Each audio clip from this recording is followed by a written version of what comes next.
पिछले कई दिनों से मुसलसिल मुकामी एमएलए साहब, मुकामी कारपोरेटर्स, अवामी नुमाइंदे और दीगर तंजीमों के जानिब से और मुकामी अवाम के जानिब से ईदगाह मादना पेट के सामने जो खबरस्तान है, वक्फ बोर्ड के तहत जो खबरस्तान आता है, उसको यहाँ पर कुछ लोग इलीगल इंक्रोचमेंट्स जो कई सालों से यहाँ पर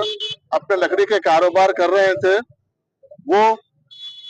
शुबह ये है कि कुछ लोग बोलते हैं कि वो खुद जला लिए हैं, कुछ लोग बोलते हैं कि हादसे से जला है। जो भी है, पुलिस उसकी तहकीकात कर रही है।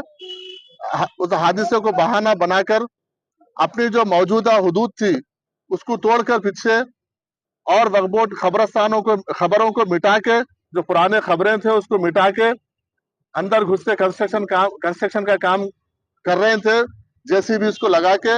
हमने उनको कई बार मना किया और हमारे अमले के जरिए उनको हम बोल भेजे थे कि ये आप गलत कर रहे हैं, ये क्योंकि आपका जो हुदूद था, ठीक है, वो भी आप इलीगल थे वहां पर, लेकिन उससे हटके आप जो नया कंस्ट्रक्शन बुलडोजर लगा के तोड़कर खबरों को मिटाकर, और जो खबरें थे उनके भी वारिस से यहाँ पर आके मुसलसल वक्फ बोर्ड में शिकायत कर रहे थे कि गलत तरीका है। उनके कई बार उनको हिदायत देने के बावजूद भी वो अपने हटदर्मी से बाज नहीं आ रहे थे और अपना तामीरी काम जारी रखे हुए थे। उसके बाद मुसलसिल एमपी साहब का, एमएलए साहब का, सबका यहाँ पर बार बार वक्फ बोर्ड को ये हो रहा था कि वक्फ बोर्ड इसके ऊपर कुछ नहीं कर रहा। मैं खुद आज यहाँ पर मौके पर जायजा लेने के लिए यहाँ पर आया हूँ और क्लियरली यहाँ पर ये लिखा हुआ है, क्योंकि आप तमाम मीडिया के नुमाइंदे भी साथ थे, आप लोग भी देखे हैं कि पहले ही वो जो मौजूदा उनका जो कब्जा था वो इलीगल था,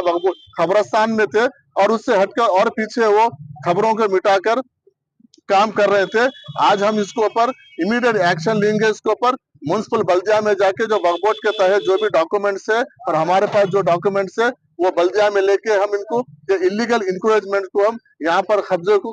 खाली कराने के लिए वक्फ बोर्ड एक टास्क फोर्स को टीम को अपॉइंट करके बल्दिया के साथ परमिशन लाके बिल्कुल पुलिस प्रोटेक्शन में हम इसको पूरा खाली करवाएंगे, क्योंकि इस तरीके से नाजायज कब्जे, क्योंकि एक तो खबरस्तानों की खिल्लत है, दूसरी बात है हम ये चाह रहे हैं कि भाई आप अगर जो पुराने खबर अगर पुरानी किसी का है तो ठीक है, हम उसको नजरअंदाज करने का मतलब ये नहीं है कि आप और अंदर घुस जाएं, अब और अंदर घुस के आप इस तरीके से करें, ये गलत है। खबरों को मिटाना, क्योंकि आपको मरने के बाद तो परमानेंट मुकाम है ही है, आप क्यों जिंदा रहते रहते खबरों में जा रहे हैं, मेरे को समझ में नहीं आ रहा है। इसलिए इस तरीके के कोई भी इलीगल एक्टिविटी को वक्फ बोर्ड बर्दाश्त नहीं करेगा। ये हुकूमत हमारे सीएम रेवंत रेड्डी साहब इसके सख्त खिलाफ है। जो भी खबरस्तानों के वक्फ बोर्ड के जमीनों पे कब्जा करेंगे उसको हम बर्दाश्त नहीं करेंगे, इसके ऊपर हम लीगल एक्शन लेंगे। बल्दिया